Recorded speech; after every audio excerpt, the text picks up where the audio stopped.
नमस्कार, मैं हूं संजय शर्मा। आप देख रहे हैं 4 PM न्यूज नेटवर्क। मुझे नहीं पता कि ये शेर किसका है, लेकिन मेरा बड़ा पसंदीदा शेर है और उसकी लाइनें हैं। समुंदर को बस सिर्फ ये बात अखर गई कि ये कागज की नाव उस पर कैसे चल गई। छोटा सा प्रतीक है, छोटा सा उदाहरण है कि समुद्र बड़ा है और एक कागज की नाव अपने अस्तित्व को बचाते हुए अगर समुद्र पर तैर गई तो समुद्र को ये बात अखर गई। जिस दौर में आरएसएस की पृष्ठभूमि के प्रोफेसर विश्वविद्यालय के कुलपति बनाए जा रहे हों, उनके बड़े से बड़े भ्रष्टाचार की कहानियों को दबाया जा रहा हो, शैक्षणिक गतिविधियां जितनी होती हैं उन सबको भले उन्होंने ठप कर दिया हो। बनारस विश्वविद्यालय से भले ही महिलाओं के ऊपर, बच्चियों के ऊपर उत्पीड़न की घटनाएं इस हद तक हो जाएं कि वहां पे हजारों स्टूडेंट सड़क पे आके प्रदर्शन करें, लड़कियों से छेड़खानी की घटना हो, लेकिन उन पे कोई कार्रवाई नहीं होगी, क्योंकि कहा जाता है कि उनकी पृष्ठभूमि राष्ट्रीय स्वयंसेवक संघ की रही है। तमाम विश्वविद्यालय में ऐसे प्रोफेसर, ऐसे कुलपति आ गए हैं जिनको आरएसएस की पृष्ठभूमि से लाया गया है, और ये एक वैचारिक क्रांति लाने के लिए लाया गया है कि जो सोच है उस सोच को खत्म किया जाए। गांधी और नेहरू के बारे में जो सकारात्मक बातें हैं उनको खत्म किया जाए। एक बड़ी पौध उगा दी गई है देश में कि जो यूनिवर्सिटी, जो विश्वविद्यालय आदर्श बातों का केंद्र हुआ करते थे, जहाँ पे अच्छे विमर्श हुआ करते थे, वहां पर अब वीर सावरकर की बुलबुल की कहानियां पढ़ाई जाएंगी।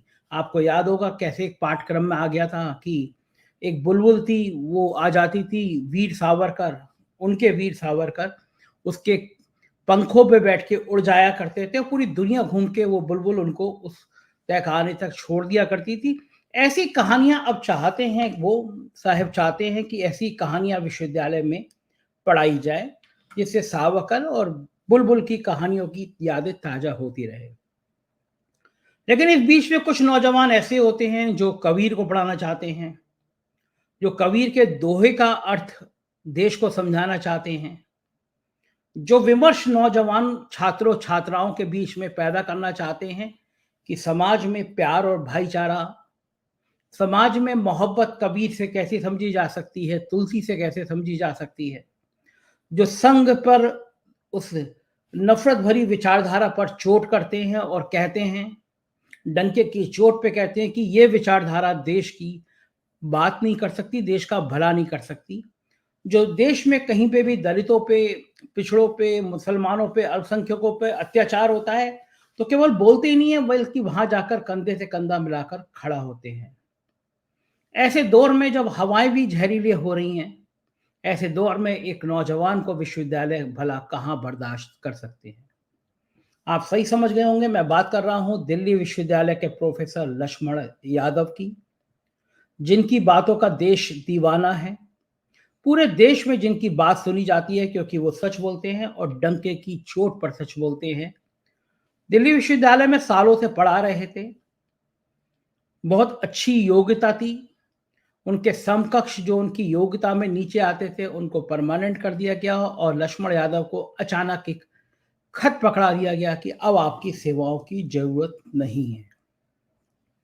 अच्छा हुआ कि लक्ष्मण यादव को किसी आरोप में जेल नहीं भेज दिया गया, क्योंकि लक्ष्मण यादव जिस विचारधारा की बात करते हैं, जिस विचार की बात करते हैं, उसको तो अब ये ताकतें खुली हवा में भी रहने देना नहीं चाहती। चलते हैं सीधे लक्ष्मण यादव के पास और पूछते हैं कि आखिर क्या हुआ, उनका भविष्य का प्रोग्राम क्या है। स्वागत है लक्ष्मण जी, और बड़े खराब बात पे मैं ये विमर्श शुरू कर रहा हूँ।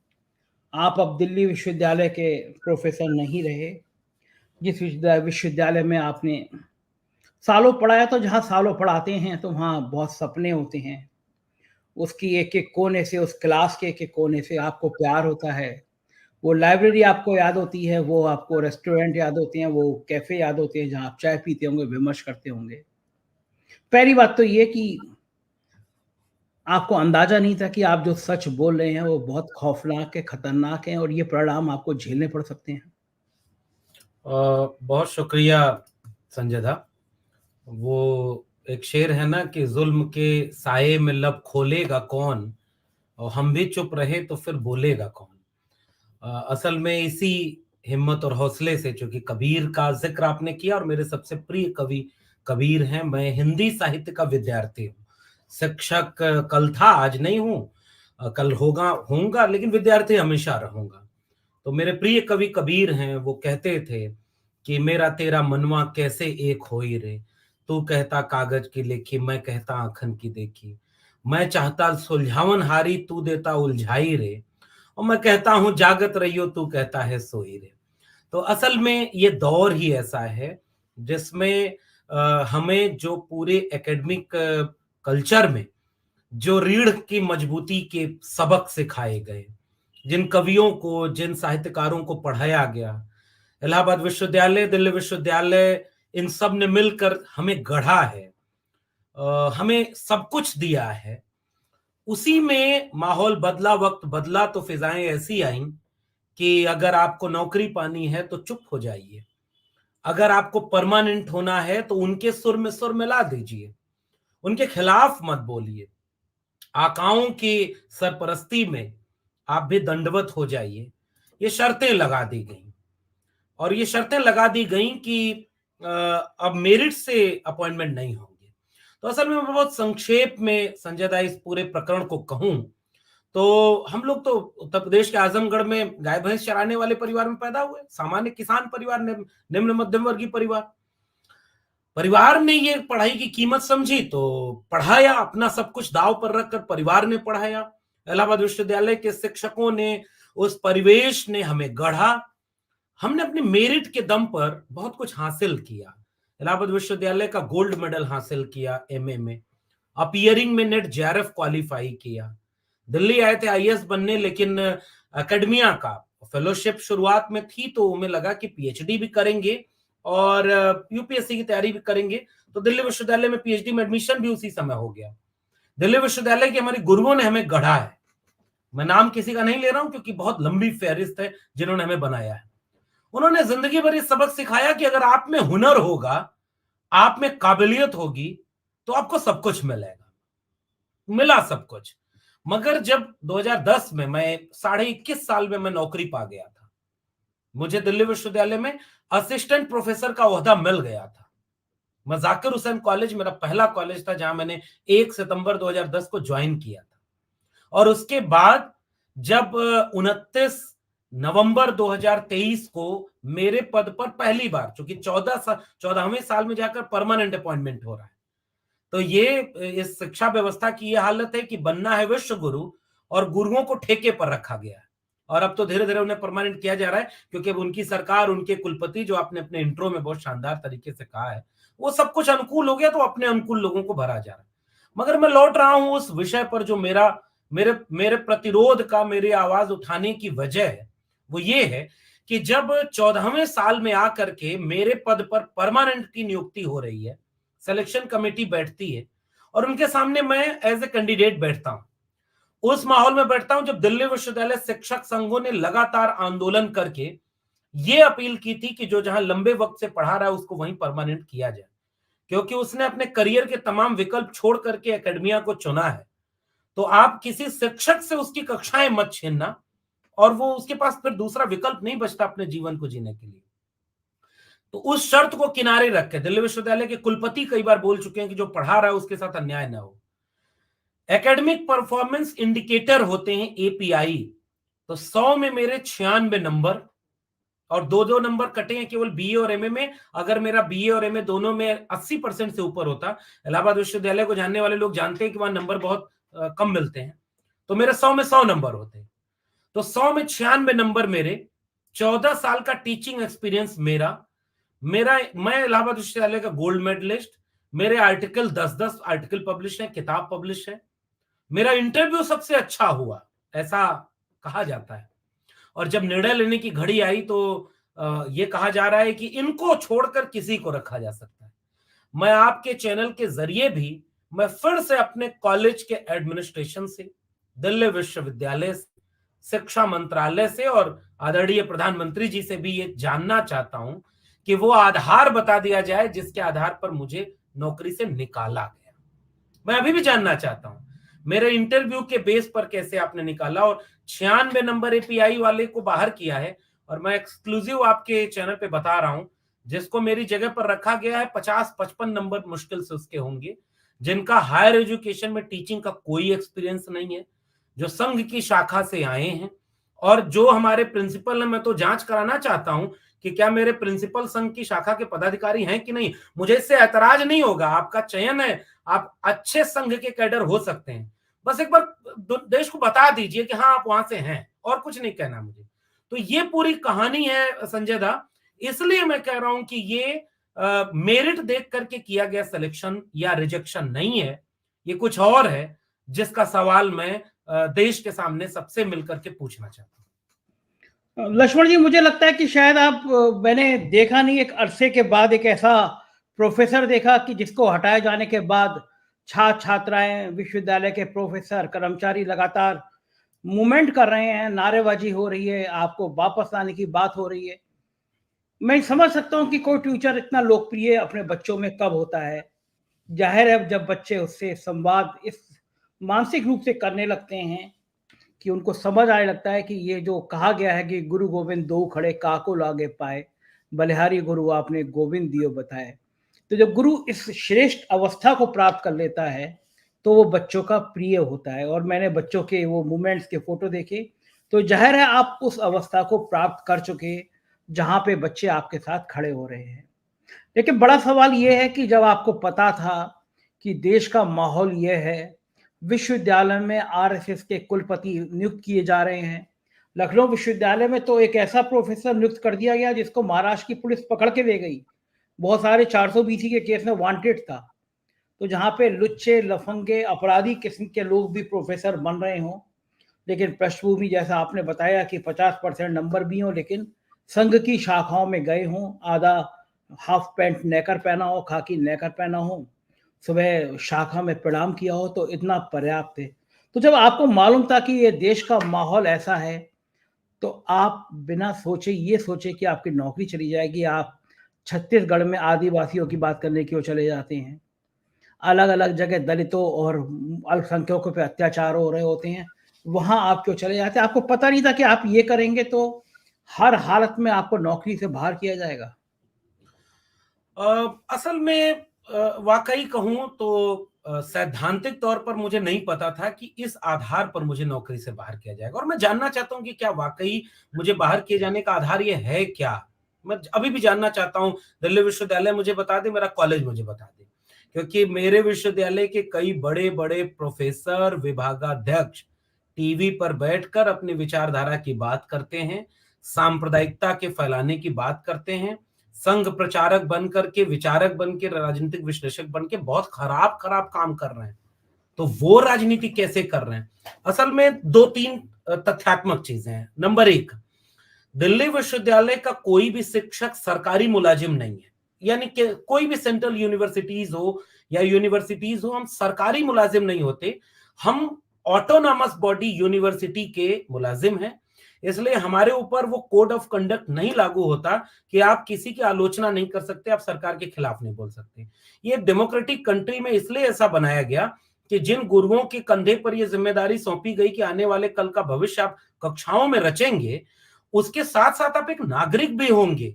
आप बाहर भी जैसी दुनिया बनाना चाहते हैं, उसके लिए आलोचनात्मक रवैया रखेंगे। यानी ये हमारा अधिकार है। क्योंकि अगर हम दिल्ली विश्वविद्यालय के किसी नियमावली का उल्लंघन कर रहे होते तो 14 साल इंतजार किस काम का किया गया? हम तो कई साल से सामाजिक और सांस्कृतिक जिम्मेदारी जो एक नागरिक की वो भी निभा रहे थे। इसका मतलब हमने कोई नियम कानून नहीं तोड़ा था, नंबर 1। नंबर 2 कि अब आप व्यवहारिक पक्ष पे आते हैं कि हाँ, ये सैद्धांतिक पक्ष था। सैद्धांतिक पक्ष था कि मैं उम्मीद करता था कि नियम, कानून, कायदे के मुताबिक मेरा चयन होगा या नहीं होगा। मुझे नहीं पता था कि मेरे चयन में मेरी मेरिट, मेरा एकेडमिया, मेरा रिसर्च, मेरे विद्यार्थियों का फीडबैक, ये सब कोई मायने नहीं रखेगा। ये मुझे नहीं पता था। मेरे क्लासरूम से फीडबैक लिया गया तो मेरे विद्यार्थियों ने, और आज ये दिल्ली विश्वविद्यालय में शायद पहली बार हो रहा है कि किसी शिक्षक के निकाले जाने पर आज की तारीख जब हम और आप बात कर रहे हैं तब भी मेरे कॉलेज में विद्यार्थी आंदोलन कर रहे हैं। और वो कह रहे हैं, मैं कल गया था अपने कॉलेज में, उनसे हाथ जोड़ के कह के आया कि एक शिक्षक होने के नाते मैं कभी आपसे ये नहीं कहूंगा कि आप अपने करियर में कोई भी कदम ऐसा उठाएं कि आपका नुकसान हो। मैं नहीं चाहता कि आप ये करें। विद्यार्थियों ने पलट के कहा कि सर हम आपसे न पूछ के कर रहे हैं, ना आपके मना करने पर मानेंगे। ये हमारे भीतर की रीढ़ है, जो हमें गलत लग रहा है उसके लिए हम बोलेंगे, और यही आपने अपनी कक्षाओं में हमें सिखाया है। अब आप बताइए इसका क्या जवाब है मेरे पास? मेरे गुरुओं ने मुझे सिखाया कि अगर गलत है तो गलत के खिलाफ बोलो, यही पढ़ाई लिखाई का मतलब होता है। और विश्वविद्यालय का मतलब भी विद्यालय के साथ विश्व जुड़ा हुआ है, ग्लोबल नॉलेज के सेंटर है ये। यहाँ हर विचारधारा के लोग होंगे, सबकी पढ़ाई लिखाई होगी, वाद विवाद संवाद होगा। तो ये तो मैंने अर्जित किया है। मेरी नौकरी छीन लेंगे, लेकिन दिलों में जो जगह मैंने बनाई, अपनी मेहनत से बनाई, उसे कैसे छीनेंगे? मैंने इस अनुशासन को हमेशा निभाया कि कॉलेज के भीतर मुझे क्या करना है, क्या नहीं करना है। इसीलिए तो आज तक कभी मौका नहीं मिला, वरना ये तो कब का वो करते थे। अब दूसरी बात कि आपने कहा कि क्या आपको पता नहीं था? बिल्कुल पता था। बिल्कुल पता था कि जिस विचारधारा के लिए हम लड़ रहे हैं, उसके लिए ये सारे कदम उठाए जाएँगे। वो शाहिर लुधियानवी ने लिखा है ना कि हज़ार बर्क गिरें, लाख आँधियाँ उठें, वो फूल खिल के रहेंगे जो खिलने वाले हैं। असल में हमें लगा कि हम शिक्षक होने के साथ एक नागरिक धर्म भी हमारा फर्ज है।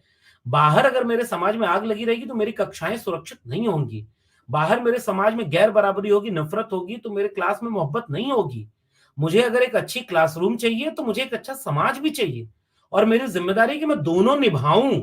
तो इसलिए मैं ना कानूनन कहीं गलत था, ना कुछ था। हाँ, इतना ज़रूर था कि जो लोग ताकत में हैं, वो लोग इसको पसंद नहीं करेंगे। और मैं एक सवाल देश के सामने पूछना चाहता हूँ। आपने मेरिट पर चयन नहीं किया, आपने कुछ नहीं किया, तो आप किसका चयन कर रहे हैं? दिल्ली विश्वविद्यालय में शाखा लग रही है, दिल्ली विश्वविद्यालय में परेड हो रही है संघी लोगों की, बड़े-बड़े विश्वविद्यालय के पदाधिकारी वो संघ की शाखा में जा रहे हैं, खुलेआम सब कुछ हो रहा है। भाई लोग तो आरोप लगा रहे हैं दिल्ली विश्वविद्यालय में पैसा लेके नौकरी दी जा रही है, मुझे नहीं पता।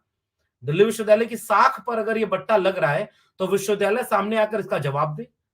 भई मेरे पास प्रमाण नहीं है, मैंने ऐसी कोई कोशिश नहीं की, लेकिन आपके बारे में अगर कोई इस तरह के माहौल बने, तो निराश हम भी होते हैं, क्योंकि इसी विश्वविद्यालय ने हमें बनाया है। आप अलग-अलग विचार के लोगों को उसमें फलने-फूलने देते, लेकिन मुझे बाहर, और मेरा अकेले की लड़ाई नहीं है संजय दा, मेरे जैसे तमाम लोगों को निकाला गया। पूरे देश में उच्च शिक्षा पर हमला किया जा रहा है। पूरे देश में विश्व गुरु बनाने का ख्वाब दिखाकर ठेके पर गुरु रखे जा रहे हैं। बस ये था कि पहले कोई बोला नहीं, लेकिन मैंने चुना कि मैं भी नहीं बोलूंगा तो फिर लब खोलेगा कौन? आखिर नौकरी छीनना था, उन्होंने छीन ली। लेकिन सच तो बोला जाए, ये सवाल तो पूछा जाए। मेरे बाकी साथियों के, मैं हिंदू कॉलेज के एक एडहॉक साथी जो मेरा निकाला गया, उसने सुसाइड कर लिया। उसका नाम था समरवीर। उसके परिवार को कोई पूछने नहीं गया कि समरवीर के परिवार आज कैसा जी रहा है। हे रोहित वेमुला को कैंपस में कैसे सांस्थानिक हत्या का शिकार होना पड़ा है, इस देश में ये चिंता का विषय होना चाहिए कि नहीं होना चाहिए? मैं इसलिए बोल रहा हूं क्योंकि मैं तो जानता था कि यह हश्र होगा। मैं जानता था कि जिनके खिलाफ मेरी वैचारिकी है, वो एक दिन मौका देखकर कमजोर पक्ष पर हमला करेंगे। उन्हें ताकत थी तो मेरे विचार से लड़ते, मेरी नौकरी छीनने का आपको क्या अधिकार था? ये इसलिए, लेकिन फिर भी मुझे लगा कि आखिर हमने यही तो सीखा है। हमारे प्रेमचंद ने हमें यह सिखाया कि साहित्य केवल समाज का दर्पण नहीं, राजनीति और समाज के आगे आगे चलने वाली मशाल है। मुझे आप पढ़ाएंगे प्रेमचंद, मुझे आप पढ़ाएंगे कबीर, रैदास, तुलसी, मुझे आप पढ़ाएंगे निराला, मुझे आप पढ़ाएंगे प्रगतिशील कविताओं के आंदोलन की तेवर, मुझे आप पढ़ाएंगे कि संतन को कहां सीकरी सो काम आवत जात, पनैया टूटी बिसर गयो हर नाम, और जाको मुख देखत तो खुब जा ताको कर पड़ी प्रणाम। तो आप मुझे पढ़ाएंगे साहस, और चाहेंगे कि मैं बिक जाऊं, मैं डर जाऊं। इसलिए मैं ये निभा रहा हूं, जानते हुए भी मैंने ये कदम उठाया, और मैं अब इस लड़ाई को पूरी उच्च शिक्षा को, विश्वविद्यालयों को बचाने की लड़ाई तक ले जाना चाहता हूं, और इसलिए मैं इस आवाज को बुलंद कर रहा हूं। लक्ष्मण जी, केवल अकेले आप ही हैं क्या प्रोफेसर? बाकी सब प्रोफेसर आराम से पढ़ा रहे हैं, दिल्ली विश्वविद्यालय हो, लखनऊ विश्वविद्यालय हो, तो अकेले आप ही क्यों इतनी बड़ी क्रांति कर रहे हैं? क्या बाकी प्रोफेसर नहीं है, वो नहीं पढ़ाते लिखाते अच्छा है, तो अकेले आप ही क्यों इतनी बड़ी क्रांति कर रहे हैं? अब मैं ये नहीं कहूंगा कि भगत सिंह उस समय अकेले नहीं थे। मैं ज्यादा हो जाएगा। भगत सिंह बहुत बड़े हैं, अंबेडकर बहुत बड़े हैं, गांधी नेहरू ये बहुत बड़े लोग हैं। हम लोग कुछ भी नहीं है ऐसे लोगों के सामने। हमारा साहस, हमारा त्याग कुछ भी नहीं है। लेकिन फिर भी मैं कहता हूं ना, भारत आजादी की लड़ाई लड़ रहा था तब भी पूरा भारत सड़कों पर नहीं था। लेकिन वो जो भीड़ में शामिल थे या अंग्रेजों के पक्ष में खड़े थे, डर गए थे, चुप थे, इतिहास में वो कहीं दर्ज नहीं है। और हमें कोई शौक नहीं इतिहास में दर्ज होने का। हम कोई महान काम नहीं कर रहे हैं। हम केवल अपनी जिम्मेदारी निभाना चाहते हैं। मैं अपने किसी कलीग पर इसकी टिप्पणी नहीं करूंगा, मगर हाँ, मैं ये जरूर कहूंगा कि अकेले में जब ये सारे प्रोफेसर बैठे, ये वाइस चांसलर बैठे, ये देश भर के शोधार्थी छात्र बैठे, तो एक बार आईने के सामने खुद से बातचीत करें कि वाकई आप अपनी आंखों से नहीं देख रहे कि पूरी उच्च शिक्षा बर्बाद कर दी जा रही। पूरे जेएनयू को एंटी नेशनल कहा गया तो आप चुप थे।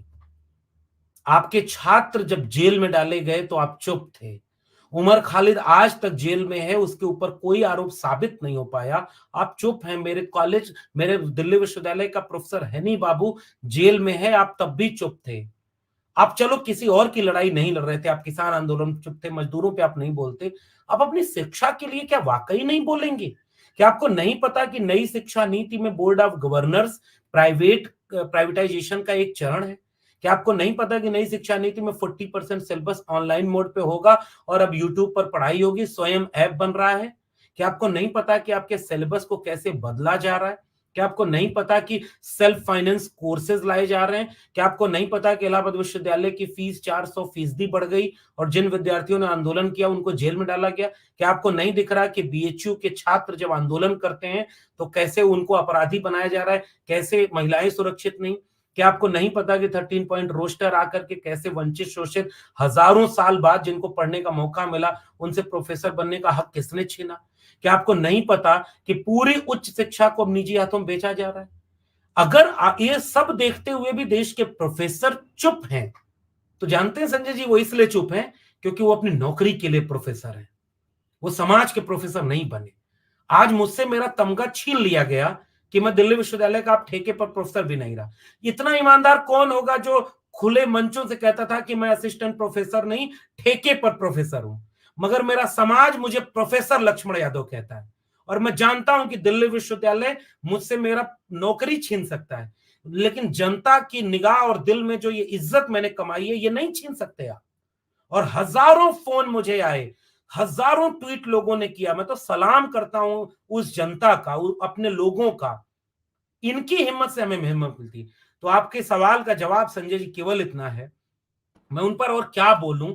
उनको अगर ये सब हमले नहीं दिख रहे, उनको शिक्षा की बर्बादी नहीं दिख रही, तो वो चुप हैं क्योंकि वो अपनी नौकरी बचा रहे। किसी को प्रोफेसर बनना है, किसी को डीन बनना है, किसी को कुलपति बनना है, किसी को किसी कमेटी में जाना है, किसी को छुट्टी लेनी है, किसी की डिग्री फर्जी है, किसी का अपॉइंटमेंट पैसा देके हुआ है, कोई संघ की शाखा में जाकर ये एफिडेविट, हिडन एफिडेविट से करके आया होगा कि हम जीवन भर गुलाम बने रहेंगे, हमको बस परमानेंट कर दो। मैं नहीं जानता कि इनमें से कौन सी वजह उनके खामोश रहने की है, लेकिन मुझे इतना पता है कि पूरी शिक्षा बर्बाद की जा रही है, इसलिए मैं अपने हिस्से की लड़ाई लड़ना चाहता हूं और मैं बोल रहा हूं। क्या लगता है लक्ष्मण जी, ये आवाज कितनी दूर तक जाएगी, कितने दूर तक अकेले संघर्ष जाएगा और इस नक्कार खाने में तूती की तरह अकेले रह जाएंगे, या ये लड़ाई अब एक निर्णायक मोड़ तक पहुंचेगी? देखिए, गोरख पांडे की एक कविता है, बहुत प्यारी कविता, और मैं फिर से कह रहा हूं कि इन विश्वविद्यालयों ने हमें बनाया है। इन कविताओं ने, इस साहित्य की किताबों ने, मेरी कक्षाओं ने मुझे बनाया है। और जब मेरी कक्षाओं में यह बात खुल करके हम पढ़ते हैं कि गोरख पांडे लिखते हैं कि वे डरते हैं। किस चीज से वे डरते हैं? वे डरते हैं, किस चीज से डरते हैं कि तमाम धन दौलत, गोला बारूद, पुलिस फौज के बावजूद वे डरते हैं कि एक दिन निहत्थे और गरीब लोग उनसे डरना बंद कर देंगे। इसलिए हम बोल रहे हैं। हम नहीं जानते कि आने वाला कल क्या होगा। बहुत सारे लोग मुझे फोन करके पूछ रहे हैं संजय जी कि अब आपका परिवार कैसे चलेगा। मुझे भी नहीं पता कैसे चलेगा। नौकरी का जाना केवल आर्थिक असुरक्षा का आना नहीं है। मैं जानता हूं कि पैसा बड़ी चीज है, दिल्ली जैसे शहर में रहना है, मुझे नहीं पता कि मैं कल कैसे करूंगा, लेकिन हाँ, मेरी कलम और किताब मेरे साथ रहेगी। मेरा लिखना, पढ़ना, बोलना मेरे साथ रहेगा। मैं इसके दम पर कुछ अच्छा कर लूंगा।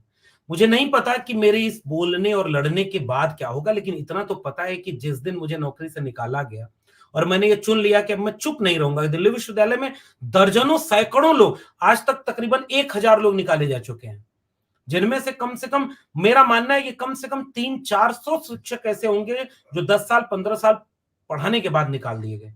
कोई पूछने नहीं जाता कि उनका घर कैसे चल रहा है, उनकी ईएमआई कैसे जा रही है, वो अपने करियर में अब कहां बचे हैं। क्योंकि जिसने 14 साल 15 साल 20 साल एक अकादमिक करियर के लिए अपना दे दिया, उसके बाद तो उसके पास विकल्प नहीं बचा है। वो जाकर कौन सा काम करेगा। और आपने उसकी मेरिट के आधार पर उन्हें नहीं निकाला, क्योंकि अपने चाहते किसी रिश्तेदार को रखना था, अपना कैडर रखना था, या अपने प्रोफेसर, अपने लोगों को रखना चाह रहे थे, तो निकाल दिया। तो मैं जब उसके बाद चुना कि मैं बोलूंगा, तो मेरा करियर भी खत्म है, ये भी मैं जानता हूं। अब कोई बोलने वाले को पसंद नहीं करता, दोबारा वो मुझे इस नौकरी में नहीं रखेंगे। जब नौकरी हुनर से पानी थी तो हुनर से पाई, भीख मांग के या गिड़गिड़ा के नौकरी नहीं चाहिए थी, इसलिए ठुकरा दे इस नौकरी को। हाँ, ऋण बचा कर ले आए। मिर्जा गालिब कहते हैं कि घर में था क्या कि तेरा गम उसे गारत करता, वो जो रखते थे हम एक हसरते तामीर सो है। हम इससे कुछ बना लेंगे। लेकिन आपके इस सवाल का जवाब कि नक्कार खाने में तूती की तरह आवाज ये जाएगी, कहां तक पहुंचेगी, मुझे नहीं पता ये भी। हाँ, मुझे इतनी उम्मीद नहीं थी कि पूरे देश में अनगिनत लोग इस मामले पर लिख रहे हैं, सब लोग इस पर बोल रहे हैं।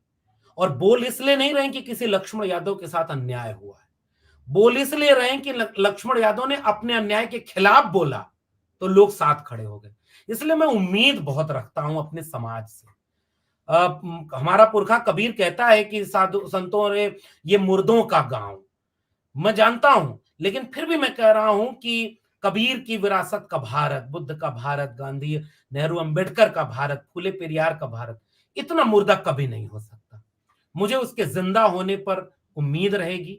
मेरा समाज इस बात को समझेगा कि मैं अपनी नौकरी के लिए अब नहीं लड़ रहा, क्योंकि अब इस लड़ाई से मुझे नौकरी नहीं मिलने वाली। लेकिन इस लड़ाई को मैं इसलिए लड़ना चाहता हूं कि जिन विश्वविद्यालयों ने मुझे बनाया है, जिस शिक्षा से मैं बना हूं, जिस कलम और किताब से मैं बना हूं, अब उस पर बंदूक का पहरा है। कलम के सामने त्रिशूल और तलवार खड़ी कर दी गई। हम कलम बचाने निकले, हम किताब बचाने निकले, हम विश्वविद्यालय बचाने निकले। और मैं पूरी उम्मीद रखता हूं कि जितना पूरे देश के लोगों ने मुझे प्रेम और प्यार दिया है, वो लोग इसे जन आंदोलन में तब्दील करेंगे। जिस दौर में मंदिर, मस्जिद, हिंदू, मुस्लिम, ये वो इस पर नफरत हो रही है, कलम और किताब अगर पूरे देश में केंद्र में आ जाए तो देश कितना खूबसूरत हो जाएगा, बचेगा। तो मैं उम्मीद करता हूं संजय दा कि ये नक्कार खाने में तूती जैसी नहीं होगी। आप हैं ना, हम हैं ना, हम सारे हिम्मत के लोग एक दूसरे को हिम्मत देते हुए इस बड़ी लड़ाई को लड़ेंगे। ये केवल लक्ष्मण यादव की लड़ाई नहीं है, ये शिक्षा को बचाने की लड़ाई है। और हम लोगों से कहेंगे, और एक आखिरी कविता पढ़ी दूं क्योंकि मैं साहित्य का विद्यार्थी हूं, कविताएं मेरे साथ रहेंगी, मेरे कक्षाएं मुझसे छीनी गई, लेकिन मैं यहां ही बैठ के पढ़ाऊंगा। मैं अपने यूट्यूब चैनल पर बैठ के कक्षाएं लूंगा और मैं पढ़ाऊंगा अपने लोगों को। जितना मैं पढ़ूंगा उतना पढ़ाऊंगा। और फहमीदा रियाज की एक नज्म है, मैं यही कह के अपनी बात खत्म कर रहा हूं कि कुछ लोग तुम्हें समझाएंगे, वो तुमको खौफ दिलाएंगे, जो है वो भी खो सकता है, इस राह में रहजन है इतने, कुछ और यहां हो सकता है। कुछ और तो अक्सर होता है, पर तुम जिस लम्हे जिंदा हो, ये लम्हा तुमसे जिंदा है। ये वक्त नहीं फिर आएगा, तुम अपनी करनी कर गुजरो, जो होगा देखा जाएगा। तो बस यही उम्मीद है, न्याय के पक्ष में हम हैं, हम अपने हक और अधिकार के लिए, आइडिया ऑफ इंडिया के लिए बोल रहे हैं। और हम उम्मीद करते हैं कि हमारी आवाज जाया नहीं होगी, हमारी करियर की कुर्बानी जाया नहीं होगी। हम इस देश की बेहतरी के लिए कुछ अच्छा कर जाएंगे। बहुत शुक्रिया। बहुत बहुत शुभकामनाएं लक्ष्मण यादव जी, आप इसी तरह बोलते रहें और देश में आपकी आवाज गूंजती रहे। जब चीजें हो रही होती हैं बुरी तो लगता है क्यों हो गया, लेकिन शायद विधाता कोई बड़ी चीज आपके लिए लिख रहा होगा। दिल्ली विश्वविद्यालय का आसमान उसके लिए छोटा पड़ रहा होगा। तो हम दुआ करेंगे कि एक बड़ा आसमान आपका इंतजार करे और आपकी बात पूरी दुनिया तक पहुंचे। बहुत बहुत शुक्रिया, थैंक यू। बहुत धन्यवाद। ये थे दिल्ली विश्वविद्यालय के प्रोफेसर, अब तो प्रोफेसर नहीं क्योंकि आपको ने सुनी थी पूरी बात, भूतपूर्व प्रोफेसर। थोड़ा सच बोलते थे, कड़वी बोलते थे, सिस्टम को आईना दिखाते थे। साहेब की सल्तनत को ये बर्दाश्त नहीं था, तो नौकरी से हटा दिए गए। ना जाने कितने ऐसे लक्ष्मण यादव हैं, ना जाने कितने ऐसे 4PM हैं, तो सच बोलने के लिए परेशान होते हैं, धमकी को सहन करते हैं, जांचों का सामना करते हैं क्योंकि सच बर्दाश्त नहीं है। हम सच बोलेंगे, ये प्रण लेके बैठे हैं, बस आपका प्यार चाहिए। सब्सक्राइब करिएगा चैनल को, नीचे ज्वाइन बटन है, ज्वाइन करिएगा, अपना प्यार बनाए रखिएगा, कमेंट करिएगा ये बातचीत आपको कैसे लगी। शुक्रिया।